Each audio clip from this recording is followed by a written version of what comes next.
اعوذ باللہ من الشیطان الرجیم بسم اللہ الرحمن الرحیم رب اشرح لی صدری ویسر لی امری واحلل عقدۃ من لسانی یفقہوا قولی رب یسر ولا تؤثر وتمم بالخیر اللہم انت اجعل قرآن ربیع قلبی ونور صدری وجلاء حزنی وذہاب ہمی اللہم ارنا الحق حقا وارزقنا اتباعہ وارنا الباطل باطلا وارزقنا اجتنابہ آمین یا رب العالمین۔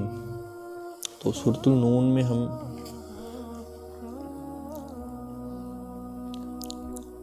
وہ دو باغ والوں کا قصہ اللہ تعالیٰ نے ہمیں سنایا، اور نبی کریم صلی اللہ علیہ وسلم کے ذریعے مشرکان مکہ کے لوگوں کو خبردار کیا گیا کہ یہ جو تم اکڑ میں پڑے ہوئے ہو اس بنیاد پر کہ تمہیں دنیا میں کچھ اللہ تعالیٰ نے مال اور اقتدار اور اولاد سے نوازا، اور تم میرے اس محبوب بندے یعنی محمد صلی اللہ علیہ وسلم کو ریجیکٹ کر رہے ہو اور اس کا انکار کر رہے ہو، اور ایسے انسان کو جیسا انسان روئے زمین میں کوئی نہیں، سچا اور صادق اور امانت دار، اس کو تم جھوٹا قرار دے رہے ہو اس بنیاد پر کہ دنیا میں تمہارے مفاد کے اوپر ضرب پڑتا ہے، جبکہ یہ جو کچھ تمہیں عطا کیا ہے یہ اللہ تعالیٰ نے عطا کیا ہے، اس میں تمہارا اپنا کوئی یہ جو ہے یہ اپنی محنت نہیں ہے، کہ یہ سب اللہ کا خصوصی فضل ہے۔ اور ایک انٹرسٹنگ چیز جو میں ابھی پڑھ رہا تھا، یہ جو ولید بن مغیرہ کا ذکر آیا نا اور اس کے جیسے لوگوں کا، یہاں پہ ایک آیت آئی ہے اُتُلِم بعد ذالک زنیم، کہ اللہ تعالیٰ اتنے غضبناک ہو رہے ہیں، وہ کہہ رہے ہیں کہ یہ سخت خواہ پتھر دل، اور یہ ایسا شخص ہے کہ جس کا نسب بھی پتہ نہیں ہے اس کو یہ کیا ہے، یہ تو کہتا ہے میں بہت بڑا خاندانی ہوں، مگر یہ اصل میں کیا ہے یہ بس اس کا رب ہی جانتا ہے، یہ ایک بگڑا ہوا کام ہے۔ یہ آگے فرمایا کہ سَنَسِمُهُ عَلَى خُرْطُونٍ، کہ ان قریب میں اس کی سونڈ میں داغ لگاؤں گا۔ اور آپ کو پتہ ہے مسلمانوں کے ساتھ جنگ میں ولید بن مغیرہ کا ایک مسلمان کی تلوار اس کی ناک پہ ہی پڑی تھی، پھر وہ ناک سب سے پہلے کٹی تھی، جہنم جانے سے پہلے اس کی ناک کٹی گئی، یعنی وہ اللہ تعالیٰ کی جو بات تھی وہ وہاں پہ بھی اس طریقے سے بھی پوری ہوئی، لٹرلی بھی پوری ہوئی۔ اس کا تو ہم کل مطلب کیا سمجھ رہے تھے کہ ہم عنقریب ان کی ناک سونڈ میں داغیں گے۔ یہ جو ناک سمجھتے ہیں نا ہم بڑے خاندانی اور رئیس اور مالدار ہیں کہ ناک ہمیشہ اونچی رہتی ہے، تو ہم ان کی ناک، اور ناک کو اللہ تعالیٰ یہاں پہ ہاتھی کی سونڈ سے تشبیہ دے رہا ہے، یہ ناک ان کی نہیں، ان کی یہ جو ہاتھی کی سونڈ ہے ہم اس کو عنقریب داغیں گے۔ اب میں آج ایک تفسیر دیکھ رہا تھا، اس پہ یہ لکھا ہے کہ ولید بن مغیرہ کا ایک مسلمانوں کے ساتھ جنگ کے اندر جب سابقہ پیش آیا نا، تو اللہ تعالیٰ کی وہ بات لٹرلی بھی پروو ہو گئی، اس کی ناک کے اوپر ایک ایسی تلوار پڑی مسلمان کی، اس کی سب سے پہلے ناک کٹ کے نیچے گری ہے۔ تو یہ ایک امپورٹنٹ بات تھی کہ جو آج میں نے ایک تفسیر میں دیکھی۔ تو بہرحال اللہ تعالیٰ نے خالی یہ ولید بن مغیرہ اور اس کے جیسے تمام متکبر لوگوں کو خبردار کر دیا کہ دیکھو دنیا کے اندر یہ مال اور اولاد تمہیں دیا ہے، تم سمجھتے ہو کہ تمہیں کسی کی ضرورت نہیں ہے اور تم خود مختار ہو، تمہارے پاس جی کوئی جواب دے، تم کسی کو جواب دے نہیں ہو۔ جیسے کہ یہ مثال میں تمہیں دیتا ہوں کہ ایسے باغ والے کچھ تھے جن کو اللہ نے باغ عطا کیا تھا، اور جب مال عطا کیا گیا ان کو تو وہ متکبر اور کنجوس ہو گئے، بخیل ہو گئے، اور وہ یہ سمجھنے لگے کہ یہ جو مال ہے یہ ہماری اپنی محنت اپنا کسب ہے، تو ہمیں جواب دہ کسی کے لیے ہونے کی کوئی ضرورت نہیں ہے۔ اللہ تعالیٰ مثال دیتے ہیں کہ وہ اس سپنے میں تھے کہ ہم کل جا کے وہاں سے کھیتی توڑیں گے، جو ہم نے پورے سال محنت کی ہے اس کا پھل ہمیں ملنے والا ہے، راتوں رات اللہ تعالیٰ نے اس باغ کو فنا کر دیا، تہس نہس کر دیا۔ یہ صبح یہ کہتے کہتے جا رہے تھے کہ خبردار ہم جب باغ کی طرف جائیں تو جو کچھ ہے یہ سب ہمارا ہے۔ ان کی نیت ایسی تھی کہ کسی مسکین کو ہم ایک دھیلا نہیں دیں گے، کیوں دیں، یہ تو ہماری اپنی کمائی ہے، تو کون ہم سے پوچھ سکتا ہے۔ اور یہ سب ناشکری کرتے کرتے کرتے کرتے وہ دل میں سمجھ رہے تھے وہ ہر چیز پہ قادر ہیں۔ ایک انسان اپنے اندر انٹروسپیکٹ کر کے دیکھے کہ کیا وہ اپنے آپ کو ہر چیز پہ قادر سمجھتا ہے؟ فار انسٹنس کسی کے پاس پیسے ہیں، کیا اس کے دل کے اندر یہ چیز ہے کہ میں جی بالکل سیف ہوں کیونکہ میں اکنامکلی ساؤنڈ ہوں، میرا جی معاش کا جو ہے ذریعہ بنا ہوا ہے، تو لہٰذا میں انڈیپینڈنٹ اور سیلف سفیشینٹ ہوں؟ اپنے دل کے اندر جھانک کے دیکھے، کیا وہ یہ سمجھتا ہے کہ اس کو اللہ تعالیٰ کی کوئی ضرورت نہیں؟ وہ ابھی تندرست ہے، اس کی صحت ہے، تو کیا یہ تندرستی اور صحت ہمیشہ اس کے پاس رہنے والی ہے؟ کیا وہ یہ سمجھتا ہے؟ اور کیا اس کے دل میں یہ خیال کبھی پیدا نہیں ہوتا کہ میرے رب نے جو مجھ کو عطا کیا ہے اس پہ مجھے جواب دہ ہونا پڑے گا؟ جو نعمتیں مجھے عطا کی گئی ہیں، میرے سے ایک ایک نعمت کے بارے میں پوچھا جائے گا کہ تو نے اس کا حق ادا کیا کہ نہیں؟ اس کے حق ادا کرنے کا ایک بہت بڑا اسپیکٹ یہ بھی ہے کہ جو تیرے سے کمتر تھے، تیری آنکھ کے سامنے تھے، تیری ناک کے نیچے تھے، کیا تو نے کبھی ان کا درد میں بھی شریک ہونے کی کوشش کی؟ تو انسان تھا، تو جانور تھوڑی تھا۔ تو اگر ہم اپنے اندر جھانک کے یہ چیزیں دیکھیں کہ ایسی تو کوئی بات ہی محسوس نہیں ہوتی کہ ہم کبھی یہ سوچیں کہ ہم کسی تک پہنچے۔ جو دنیا کے اندر تھوڑا سا بیچارہ جس کو اللہ تعالیٰ نے تھوڑا سا ٹائٹ کر کے رکھا ہے، اس کی کچھ نہ کچھ کفایت کرنے کی کوشش کریں۔ اپنے بس چلتے جہاں تک ہو سکے ہم اللہ تعالیٰ کے حقوق ادا کرنے کی کوشش کریں۔ تو یہ جو تھے باغ والے، یہ اپنے آپ کو سمجھتے تھے جی ہمیں کسی کی ضرورت نہیں ہے، جو ہے سو ہے، یہ ہمارا ہے۔ یہ باغ والے اصل میں آپ اس کو تشبیہ دے سکتے ہو آج کے سسٹم کے ساتھ۔ یہ کیسا کیپٹلسٹک سسٹم ہے اور کیسا یہ جو مفاد پرستی والا سسٹم ہے کہ پیس کے رکھ دیا انسانیت کو۔ ہر انڈیویجول ویسا ہی ہے کیونکہ ایجوکیشنل سسٹم ایسا ہے کہ وہ اس کو روبوٹ بنا دیتے ہیں۔ اس ایجوکیشنل سسٹم سے پاس ہونے کے بعد شاید ہی کوئی بچہ بچ جائے کہ جس کے دماغ کے اندر میٹرلسٹک جو ہے نا تھنکنگ وہ پرواز نہ کر رہی ہو۔ وہ کوئی ایسا ہی بچہ ہوگا جو بیچارہ نالائق رہا ہوگا کلاس میں، جس کو کچھ پتہ نہیں ہے کہ کس نے کیا پڑھایا، وہی بچ سکتا ہے۔ وہ ایک انڈیویجول اور ایسے سینکڑوں انڈیویجول ملتے ہیں تو بنتا ہے ایک سسٹم۔ آج کا سسٹم سیم ان باغ والوں کی طرح ہے کہ اس کے اندر کسی کی کفایت کا کوئی انتظام نہیں ہے۔ بنیادی ضرورتیں کسی انسان کی پوری کرنے کے لیے کوئی سسٹم نہیں ہے، کچھ نہیں۔ جس کی لاٹھی اس کی بھینس، وہی کچھ۔ اگر تمہارا دھندا چل رہا ہے، تم عیش و عشرت میں ہو تو تم عیش کرو، تمہیں کیا کھڑ پینچی ہے کسی اور کے اس میں پڑنے کی؟ تم دجال کو سجدے کرو، شیطانوں کو سجدے کرو، تو بینکنگ سسٹم کے ساتھ جڑ جاؤ تو عیش کرتے رہو۔ قرآن تشبیہ دیتا ہے، اللہ تعالیٰ ہمیں اشارہ دیتے ہیں۔ اسی طریقے سے اس کا کنٹراسٹ جو اللہ تعالیٰ کا سسٹم ہے، اس کے اندر ہر کسی کی بنیادی کفایت کی ذمہ داری اللہ تعالیٰ کے قانونوں کی ہوگی۔ بیسک نیسیسٹیز جو ہیں ہر انسان کی پوری ہونی چاہیے، کوئی انسان غلام نہیں بننا چاہیے۔ کولو کا بیل انسان کو نہیں بنایا جا سکتا ہے۔ وہ تب پاسبل ہے کہ جب جن کے پاس اللہ تعالیٰ نے مال اور اقتدار دیا ہو، ان کی تھنکنگ وہ ہو کہ ہمیں اس کے بارے میں جواب دہی ہوگی۔ ایک ایک سیکنڈ، ایک ایک لمحہ جو ہم بتا رہے ہیں ابھی اس اقتدار کے اندر، ہمیں اپنے رب کو جواب دینا پڑے گا۔ پھر وہ سوچ سمجھ کے پھونک پھونک کے قدم لے گا۔ ان کی مثالیں جو ہیں، ہم کیا بات کریں، آپ حضرت ابوبکر صدیق کی خلافت دیکھ لو، حضرت عمر کی خلافت کو دیکھ لو ذرا، اس کی کچھ بیسک جو ان کے جو مین پوائنٹس تھے وہ دیکھ لو۔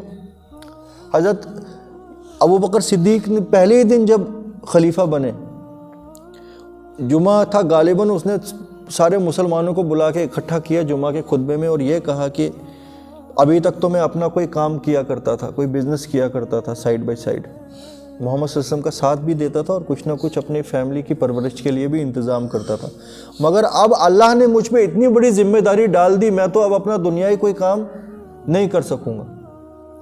تو لہٰذا میں امت مسلمہ سے یہ پوچھتا ہوں کہ میرا جو اب خرچہ ہے، میرا اور میرے گھر والوں کا خرچہ، کیا میں بیت المال سے یہ حاصل کر سکتا ہوں؟ اگر میں وہ بیت المال سے کر سکتا ہوں تو میرا جو منتھلی یا ڈیلی اخراج ہے وہ کتنا ہونا چاہیے؟ یہ میں امت مسلمہ کے ساتھ کنسلٹ کرنا چاہتا ہوں۔ اور میں یہ تجویز کرتا ہوں کہ میری جو تنخواہ ہے وہ ایک دہاڑی دار مزدور کے برابر رکھی جائے۔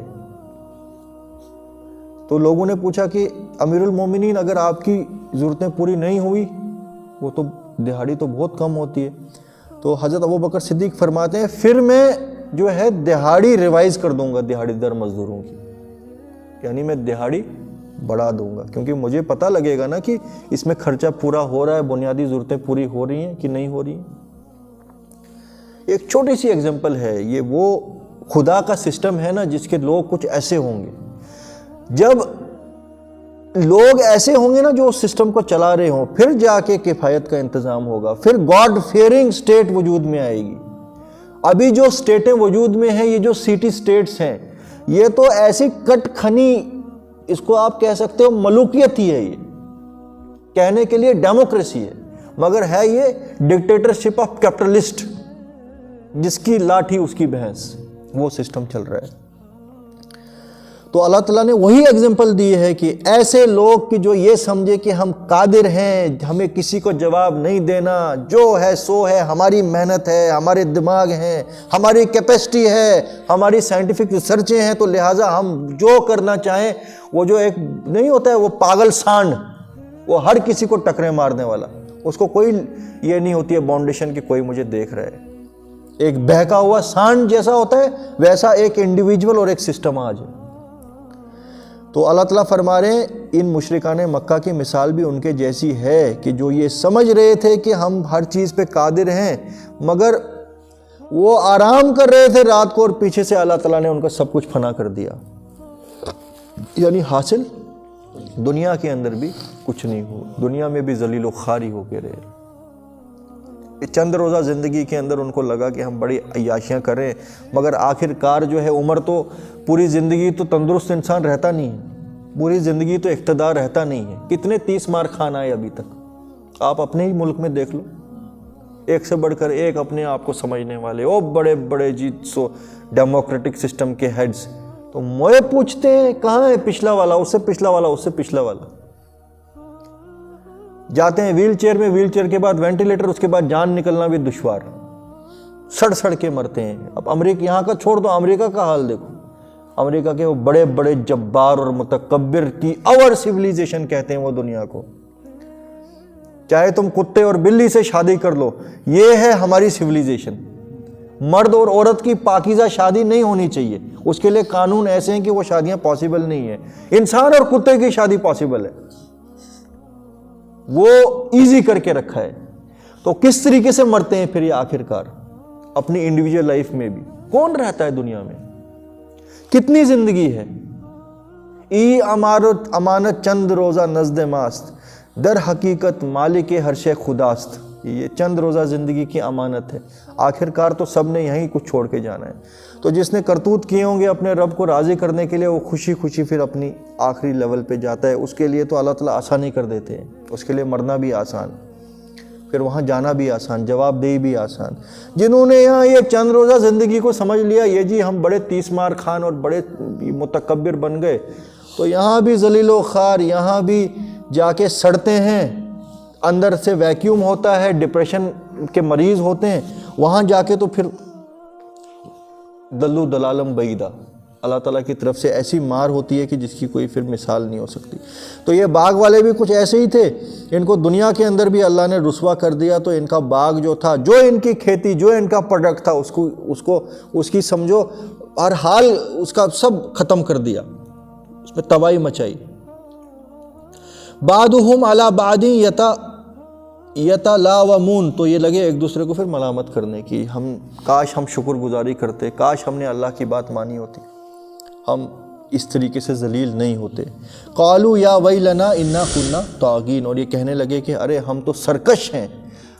سرکش کا مطلب کہ جو اللہ کے حکموں کے خلاف کام کرتے ہیں، ہماری زندگی تو سرکشی کے اوپر مبنی تھی، تو لہٰذا ذلیل و خوار تو ہم نے ہونا ہی تھا، یہ تو ہمارا مقدر ہی تھا۔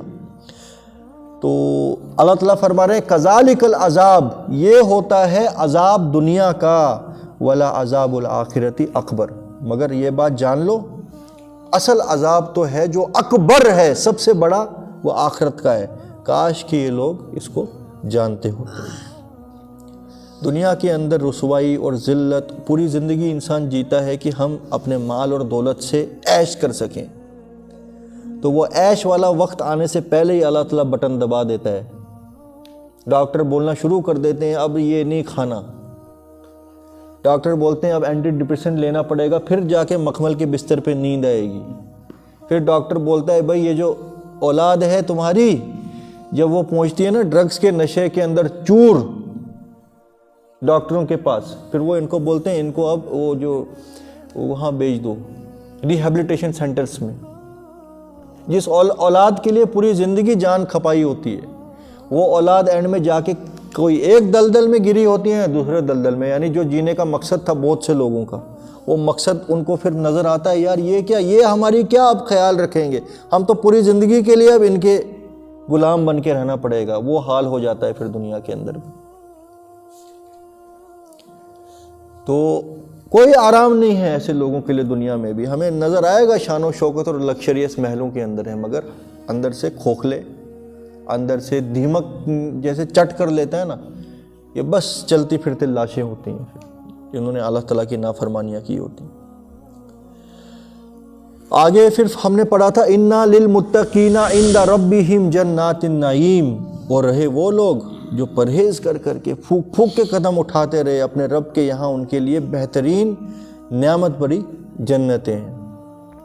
اور کیوں نہ ہو جنہوں نے تسلیم کیا ہو، جنہوں نے اپنے رب کے لیے اپنا ایک ایک لمحہ قربان کرنے کی کوشش کی ہو، کیا ان کو اور مجرموں کو میں ایک جیسا کر دوں گا؟ کیوں نہ ہو، یہ میرے بندے تھے، ان کے لیے کیوں نہ ہو جنات النعیم، نعمت سے بڑی جنتیں۔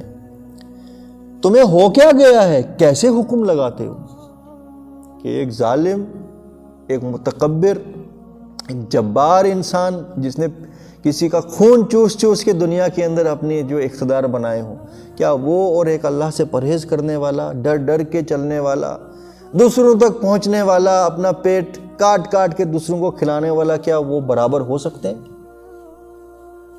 کیسے برابر ہو سکتے ہیں؟ مالکم کیف تحکمون، ارے کیا ہو گیا تم کو، کیسے حکم لگاتے ہو؟ ام لکم کتاب فیہ تدرسون، یہ باتیں یہ تم سوچ کیسے لیتے ہو کہ معاذ اللہ اللہ کوئی اندھے کی لاٹھی ہے کہ لاٹھی چلے گی تو ساروں کو یکساں برابر کر دے گی؟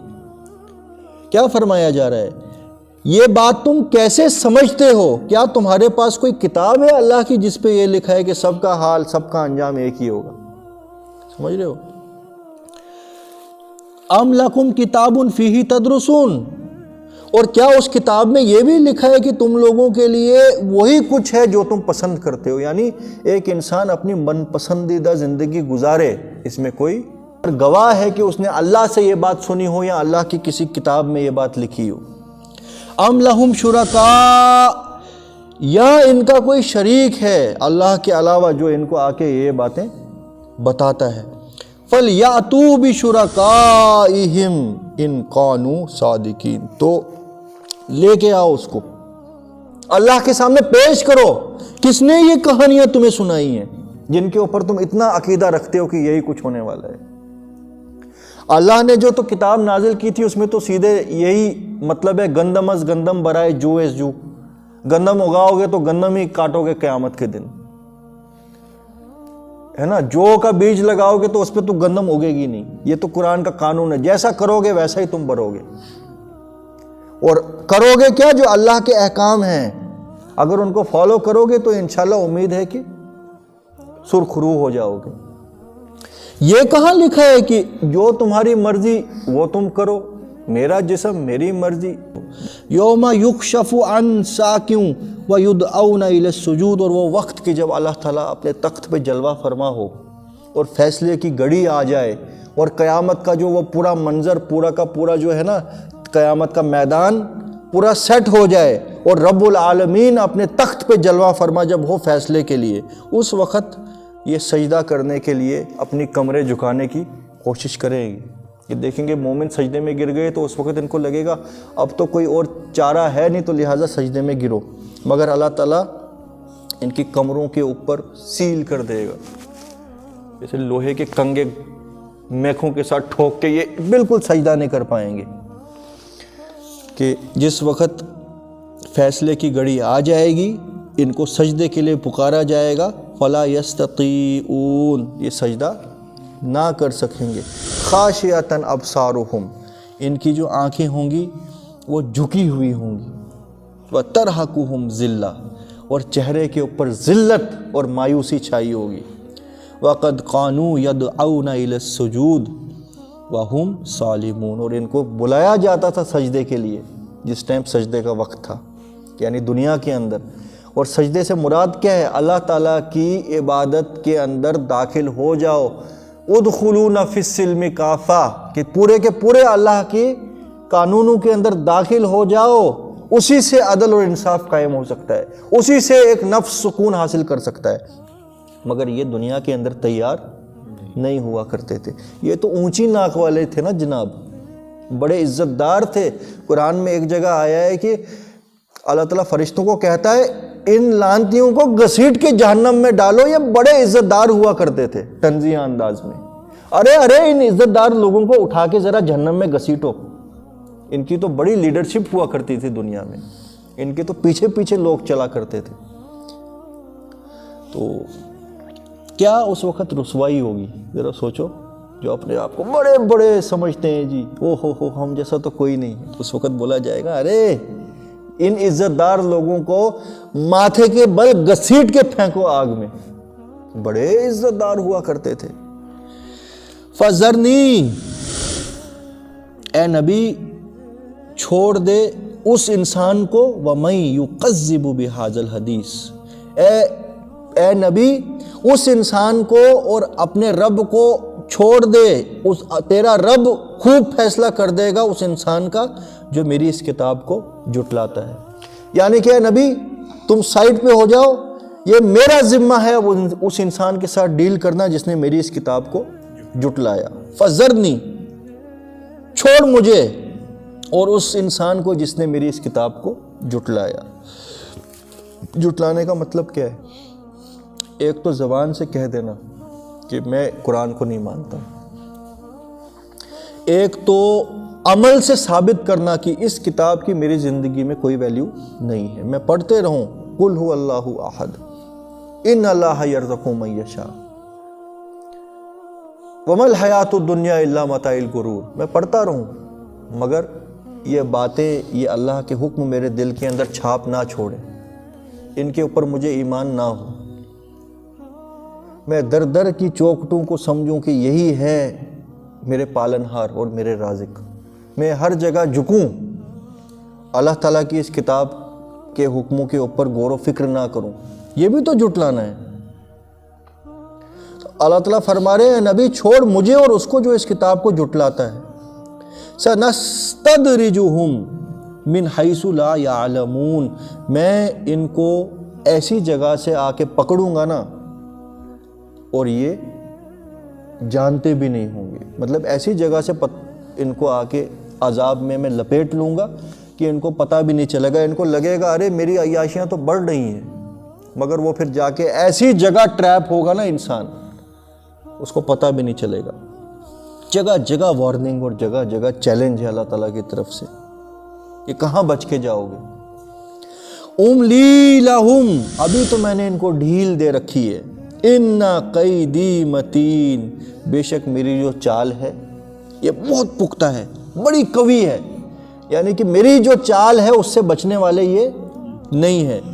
ایک قرآن کی آیت ہے نا کہ مکروا مکر اللہ ان واللہ خیر الماکرین، یہ لوگ چالیں چلتے ہیں اللہ کی دنیا میں لوگوں کو اللہ کے خلاف لے جانے کے لیے، اللہ بھی چال چلتا ہے، اور اللہ کی جو چال ہے یہ اس کو پھر ہرا نہیں سکتے، وہ سب سے بہترین پھر پلان کرتا ہے۔ یہ کیا پلان کریں گے اس کے خلاف جس نے ان کو بنایا ہے اور ان کا دماغ بنایا ہے، جس نے ان کو ڈیزائن کیا ہے، یہ کیا چال چلیں گے؟ تو یہ بیوقوف ہیں کہ جو کوشش کرتے ہیں اللہ کے خلاف چال چلنا۔ ام تسألوہم اجرا فہم من مغرم مثقلون، اے نبی تو ان سے چاہتا کیا ہے؟ کیا تو ان سے کوئی اجر طلب کرتا ہے کہ ان بگرتوں کی کمر ٹوٹ جاتی ہے تیری بات سن کے؟ ایسی کیا چیز تو نے ان سے مانگ لی کہ یہ تیرے سے نفرت کرنے لگے؟ تو دنیا کی کوئی چیز ان سے نہیں مانگتا، تو بس کہتا ہے اللہ کے راستے میں آ جاؤ، سکون حاصل کر لو، حق اور انصاف کی بات کرو۔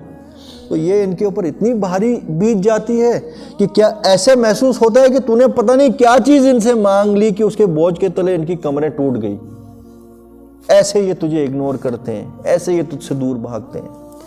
ام عندہم الغیب فہم یکتبون، اور کیا یہ غیب کو جانتے ہیں کہ جس طریقے سے ان لوگوں کے دل میں یہ بات ہے کہ قیامت ویامت کچھ نہیں ہے، یہ محمد جو کہہ رہا ہے معاذ اللہ جھوٹ کہہ رہا ہے، کیا یہ جو بات ہے اس میں یہ اتنے پختہ ہیں، انہوں نے غیب دیکھ لیا ہے کہ قیامت نہیں ہے؟ سمجھ رہے ہیں آپ یہ بات؟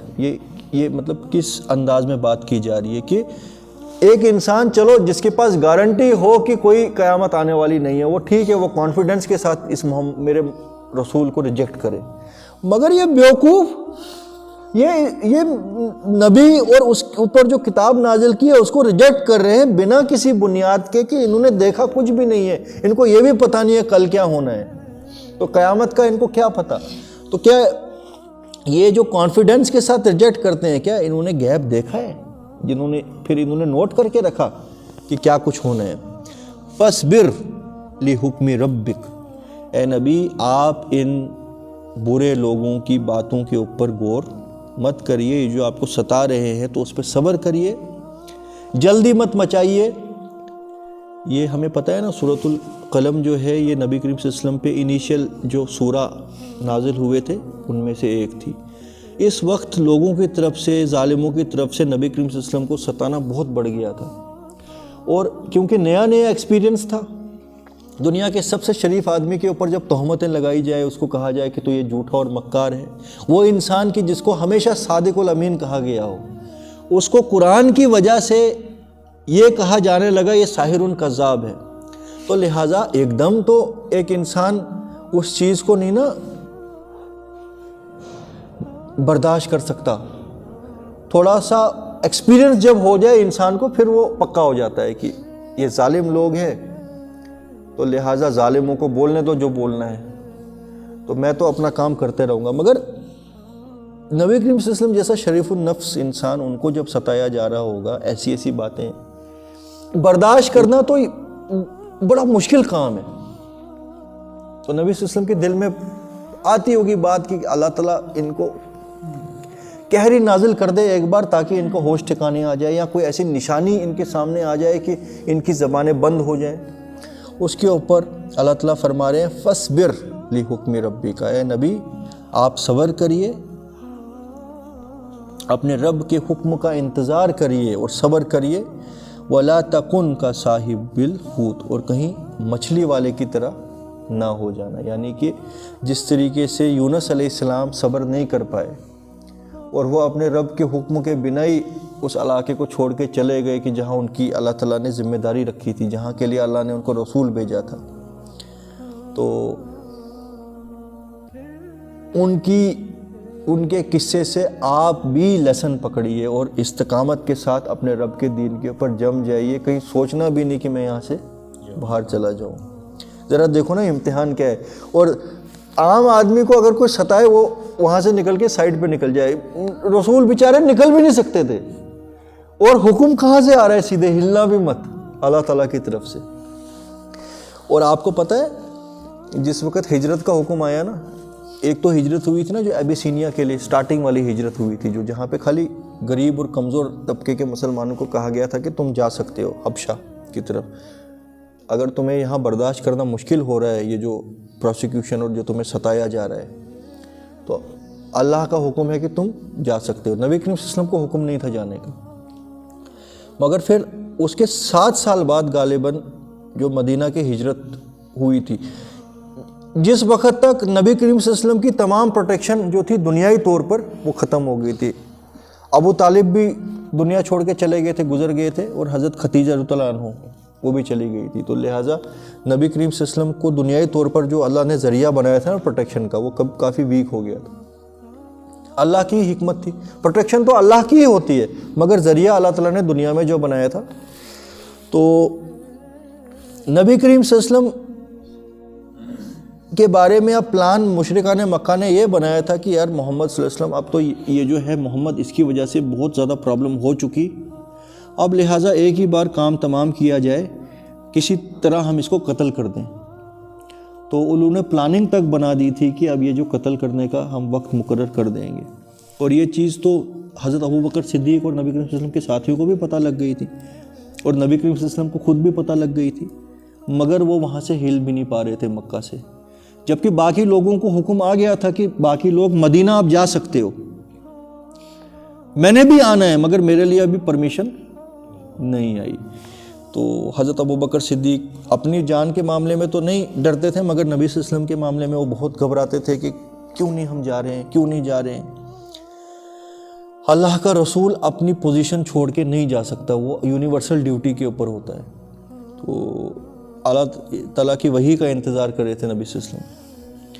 تو ڈیلی حضرت ابوبکر صدیق ان سے آ کے پوچھتے کہ اللہ کے نبی کیا اللہ کا حکم آ گیا، کیونکہ اب حالات بہت خراب ہوتے جا رہے ہیں، کسی بھی وقت وہ یہ ظالم آپ کے اوپر حملہ کرنے کی کوشش کریں گے. تو ایسے ہی رہا، کچھ بھی نہیں، کوئی حکم نہیں آیا. ایک دن ظہر کے بعد اچانک نبی کریم صلی اللہ علیہ وسلم جو ہے نا بڑی رش میں حضرت ابوبکر صدیق کے گھر کی طرف چلے گئے اور دروازہ کھٹکھٹانے لگے. ایک دم حضرت ابوبکر صدیق آئے تو دن کا وقت تھا، اس ٹائم جنرلی عرب میں نہیں جایا جاتا تھا کسی سے ملنے، دن کے وقت آرام کا وقت ہوتا تھا، قیلولہ کا وقت ہوتا تھا. تو حضرت ابوبکر صدیق ایک دم حیران ہو گئے کہ اللہ کے نبی آپ یہاں کیسے اس ٹائم. تو وہ فرماتے ہیں کہ ابوبکر حکم آ گیا اللہ کی طرف سے جانے کا. تو حضرت ابوبکر صدیق فرماتے ہیں کہ اللہ کے نبی میں نے 2 اونٹنیاں کھلا پلا کے ہٹی کٹی کر کے تیار کی، کیونکہ مکہ اور مدینہ کا سفر بہت لمبا ہے. میں نے 2 اونٹنیاں تیار کر کے رکھی ہیں، تو لہٰذا اللہ کا نام لے کے ہم نکل جاتے ہیں. تو نبی کریم صلی اللہ علیہ وسلم فرماتے ہیں کہ اے ابوبکر ٹھیک ہے، میں تو وہ اونٹنی استعمال کروں گا مگر اس کی میں پیمنٹ پوری تجھے کروں گا. تو حضرت ابوبکر صدیق اس وقت بالکل یہ نا رونے لگ جاتے ہیں کہ میرے آپ اتنے بڑے اتنے اچھے دوست، بچپن کے ساتھی اور رشتہ دار، اور میرے ساتھ بھی آپ یہ بات کر رہے ہیں کہ میں استعمال تو کروں گا تیری اونٹنی مگر اس کا میں تجھے معاوضہ دوں گا.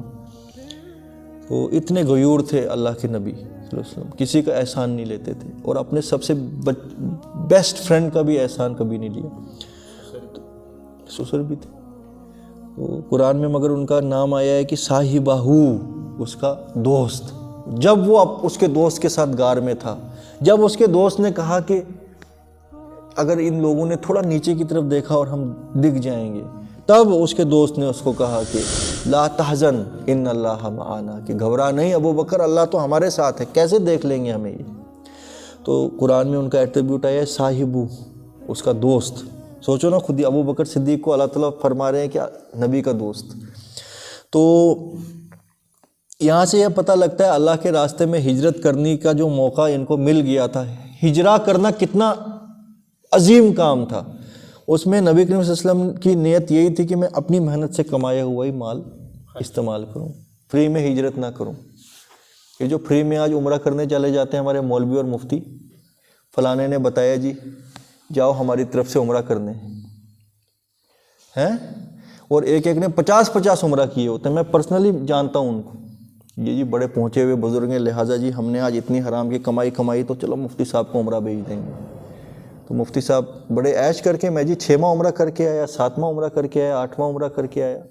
اس طریقے کے دھندے ہیں. تو جبکہ عمرہ اور حج جو ہے وہ اللہ تعالیٰ نے رکھا ہوا ہے کہ تمہارے جسمانی اور مالی جہاد ہے، وہ تمہاری اپنی محنت کی کمائی اس میں لگنی چاہیے. تو لہٰذا تم کیا عمرہ اور حج کرو گے؟ پہلے تو حرام کی کمائی ہے، اوپر سے وہ بھی کسی کی بیک ہے، اور تم کرنے کیا جا رہے ہو ادھر؟ تمہارے پڑوس میں کوئی بھوکا مر رہا ہے، تم 6 عمرہ کرو گے؟ سمجھ رہے ہو؟ تو لہٰذا فَاصْبِرْ لِحُکْمِ رَبِّکَ، تو صبر کرو اپنے رب کے حکم کا، ولا تقم کا صاحب الحوت، اور مچھلی والے کی طرح نہ ہو جانا۔ اور آپ یہ سمجھیے کہ یہاں سے آپ کو یہ اشارہ نہیں مل رہا ہے کہ فاصبر لحکم ربی کا، کہ اپنے رب کا حکم کا انتظار کر، اور جب تک حکم نہ آئے تو مکہ کو چھوڑ کے نہیں جا سکتا، کیونکہ یونس علیہ السلام نے تو مکہ یہ اپنا علاقہ چھوڑا تھا نا بنا پوچھے ہی۔ اچھا یہ انیشل وحی ہے، اس کے غالباً 10 سال بعد پھر جا کے وحی اصلی نازل ہوئی ہے کہ تم جاؤ۔ تو مگر اللہ تعالیٰ 10 سال پہلے بھی فرما رہے ہیں کہ ابھی صبر کر۔ اللہ کے نزدیک کیا ہے یہ 10 سال اور 20 سال اور 100 سال، اس کی تو کوئی ویلیو نہیں ہے نا۔ اللہ کے نزدیک، ہمارے نزدیک جو لاکھوں سال، اللہ کے نزدیک وہ ایک دن۔ تو اذ نادا وہوا مغزوم، کہیں مچھلی والے کی طرح نہ ہو جانا۔ جب اس نے غلطی کی اور پھر جب مچھلی کے پیٹ میں وہ چلا گیا، پھر اس نے پکارا اور وہ غم کے اندر بھرا ہوا تھا۔ ایک تو یہ غم کہ میں نے اپنے رب کی، اپنے مالک کی نافرمانی کی، دوسرا غم کہ اتنے بڑے ڈپریشن کے اندر، مچھلی کے پیٹ کے اندر، اس کالی گفا کے اندر میں پھنس گیا۔ لولا ان تدارکہ نعمت من ربی، اور اگر اس کے رب کے احسان نے اس کو نہ سنبھالا ہوتا تو البتہ وہ چٹیل میدان میں بدحال ڈالا جاتا، یعنی کہ اس کے رب کی۔ اور دوسری جگہ ہم نے کیا پڑھا تھا، اگر وہ اپنے رب کی تسبیح نہ کرتا اور یہ نہ کہتا کہ لا الہ الا انت سبحانک انی کنت من الظالمین، اور سچے دل سے اس نے اپنے رب کے یہاں استغفار نہ کیا ہوتا، تو قیامت کے دن تک وہ اس مچھلی کے پیٹ میں ہی رہتا۔ تو لہٰذا یہاں وہ چیز اللہ تعالیٰ نے داخل نہیں کی ہے، کیونکہ وہ قرآن میں دوسری جگہ آ گئی ہے کہ اس نے اللہ کے آگے استغفار کیا، اللہ کی تسبیح کی، تو اللہ کا جو رحم اس کی طرف متوجہ ہوا۔ اور اگر نہ ہوتا تیرے رب کی نعمت اور کرم اس کے اوپر، تو وہ ڈالا جاتا ملامت زدہ بدترین حال میں، ٹھیک ہے۔ بس اس کے رب نے اسے برگزیدہ کیا، تو یعنی اللہ تعالیٰ نے اس کو معاف کیا، اور وجتباہ، اس کو چن لیا، فجعلہ من الصالحین، اور اس کو بنا دیا، داخل کر دیا نیکوکار لوگوں میں۔ وَإِن يَقْعُدُ الَّذِينَ كَفَرُوا لَيُزْلِقُونَكَ بِأَبْصَارِهِمْ لَمَّا سَمِعُوا الذِّكْرَ وَيَقُولُونَ إِنَّهُ لَمَجْنُونٌ۔ اور اے نبی، یہ لوگ تو چاہتے ہیں اپنی آنکھوں کے دباؤ سے تیری ول پاور توڑ دیں، یہ تجھے کوئی ایسی باتیں کہیں اور اپنے آنکھوں کے روب سے تمہیں پریشرائز کریں۔ جب یہ اللہ کے کلام کو سنتے ہیں، یہ چاہتے ہیں کہ یہ تم کلام بیان کرنا بند کر دو، یہ اپنی ایڑی چوٹی کا زور لگاتے ہیں اور اپنے آنکھوں کے روب سے، اپنے آنکھوں کے یہ اشاروں سے تمہیں روکنے کی کوشش کرتے ہیں۔ انہ لمجنون، اور کہتے ہیں کہ وہ دیوانہ ہے، معاذ اللہ، نبی کریم صلی اللہ علیہ وسلم کے بارے میں۔ وما هو الا ذکر للعالمین، جبکہ وہ نہیں ہے مگر تمام جہانوں کے لیے ایک کھلا خبردار کرنے والا اور نصیحت دینے والا۔ یہ وما ہوا جو ہے نا، یہ اللہ کے کلام کے لیے بھی آ سکتا ہے اور نبی کریم صلی اللہ علیہ وسلم دونوں کے لیے آ سکتا ہے۔ یہاں پہ زیادہ محسوس ہو رہا ہے کہ یہ تو کہتے ہیں کہ یہ دیوانہ ہے، مگر یہ دیوانہ تو نہیں، بلکہ یہ تو تمام جہانوں کے لیے ایک نصیحت ہے۔ اور یہ بھی ہو سکتا ہے کہ یہ جب تم اللہ کا کلام ان کے سامنے پڑھتے ہو تو یہ پوری کوشش کرتے ہیں اور آنکھوں سے بھی اپنے ایڑی چوٹی کا زور لگا کے کہ کسی طرح یہ تمہیں روک دیں، تمہاری ول پاور بریک کر دیں، اور کہتے ہیں کہ یہ مجنون ہے، مگر یہ جو ذکر ہے یہ کچھ نہیں ہے مگر رب العالمین کی طرف سے ایک نصیحت۔ تو تم مجنون کیسے ہو سکتے ہو؟ تمہارے رب کا ذکر جب تم ان کو سناتے ہو، جو نصیحت تمہارے اوپر نازل ہوتی ہے وہ تم ان کو سنا رہے ہو، تو یہ تو مجنون والی تو کوئی اس میں بات نہیں ہے، یہ تو تمام جہانوں کے لیے ایک نصیحت ہے۔ تو سبحان اللہ و بحمدہ سبحان اللہ العظیم۔ اللہم صلی اللہ سیدنا محمد وعلی آل سیدنا محمد کما صلیت علی ابراہیم وعلی آل ابراہیم انک حمید مجید۔ اللہم آنس وحشتی فی قبر، اللہم ارحمنی بالقرآن العظیم واجعلہ لی اماما ونورا وہدا ورحمہ، اللہم ذکرنی منہ ما نسیت وعلمنی منہ ما جہلت وارزقنی تلاوتہ آناء اللیل و آناء النہار واجعلہ لی حجۃ یا رب العالمین۔ اللہم ارنا الحق حقا وارزقنا اتباعہ وارنا الباطل باطلا وارزقنا اجتنابہ۔ رب اجعلنی مقیم الصلاۃ ومن ذریتی ربنا وتقبل دعا۔ رب ارحمہما کما ربیانی صغیرا۔ رب حب لی من الصالحین۔ حسبی اللہ لا الہ الا هو علیہ توکلت وہو رب العرش العظیم۔ بسم اللہ الذی لا یضر مع اسمہ شیء فی الارض ولا فی السماء وہو السمیع العلیم۔ اللہم انت السلام ومنک السلام تبارکت یا ذی الجلال والاکرام۔ وقل رب اعوذ بک من ہمزات الشیاطین واعوذ بک رب ان یحضرون۔ لا الہ الا انت سبحانک انی کنت من الظالمین۔ ربنا ظلمنا انفسنا وان لم تغفر لنا وترحمنا لنکونن من الخاسرین۔ سبحان اللہ وبحمدہ سبحان اللہ العظیم وصدق المرسلین والحمد للہ رب العالمین۔